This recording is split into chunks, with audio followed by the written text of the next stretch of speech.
കണ്ണൂരിൽ ക്ഷേത്രോത്സവത്തിനിടെ പോലീസിനെ കയ്യേറ്റം ചെയ്ത 18 RSS BJP പ്രവർത്തകർക്കെതിരെ കേസെടുത്തു. ചിറ്റാരിപ്പരമ്പ് ചുണ്ടയിൽ ആലൂറ മടപ്പുര ഉത്സവത്തിനിടെയായിരുന്നു സംഭവം. ദൃശ്യങ്ങളിലേക്ക്.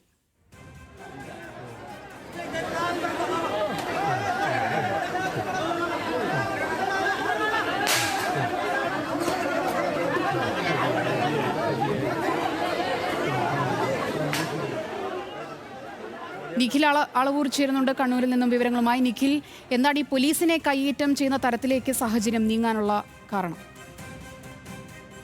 സോന, ചൊവ്വാഴ്ച രാത്രി 10:30 കൂടിയാണ് ഈ സംഭവം നടക്കുന്നത്. ഈ ക്ഷേത്രത്തിലെ ഉത്സവത്തിന്റെ ഭാഗമായി കലശം വരവെന്ന ചടങ്ങ് നടക്കുകയായിരുന്നു. ഈ സമയത്ത് ഈ റോഡിൽ വെച്ച് അശ്രദ്ധമായി തീപ്പന്തവും മറ്റും കൈകാര്യം ചെയ്തു. ഇത് ചോദ്യം ചെയ്തതോടുകൂടിയാണ് പോലീസിനെതിരെ ഈ ആളുകൾ തിരിഞ്ഞത് എന്നാണ് ഇപ്പോൾ FIR-ൽ പറയുന്നത്.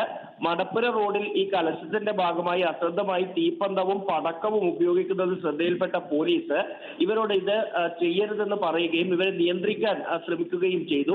ഈ സമയത്താണ് 18 പേരടങ്ങുന്ന സംഘം പോലീസിനെ കയ്യേറ്റം ചെയ്തത് എന്നതാണ് SI-യുടെ പരാതിയായി പറഞ്ഞിരിക്കുന്നത്. സംഭവത്തിൽ ഏതായാലും RSS BJP പ്രവർത്തകരായ രജീഷ്, രമിത്ത്, ഋഷിൽ, ലിജിത്ത്, സുബിത്ത്, രാഹുൽ, ആഷിഖ് ലാൽ, സുധീഷ് എന്നിവർക്കെതിരെയും ഒപ്പം തന്നെ കണ്ടാൽ അറിയാവുന്ന 10ഓളം പേർക്കെതിരെയുമാണ് പോലീസ് കേസെടുത്തിരിക്കുന്നത്. കണ്ണവം പോലീസാണ് കേസെടുത്തിരിക്കുന്നത്.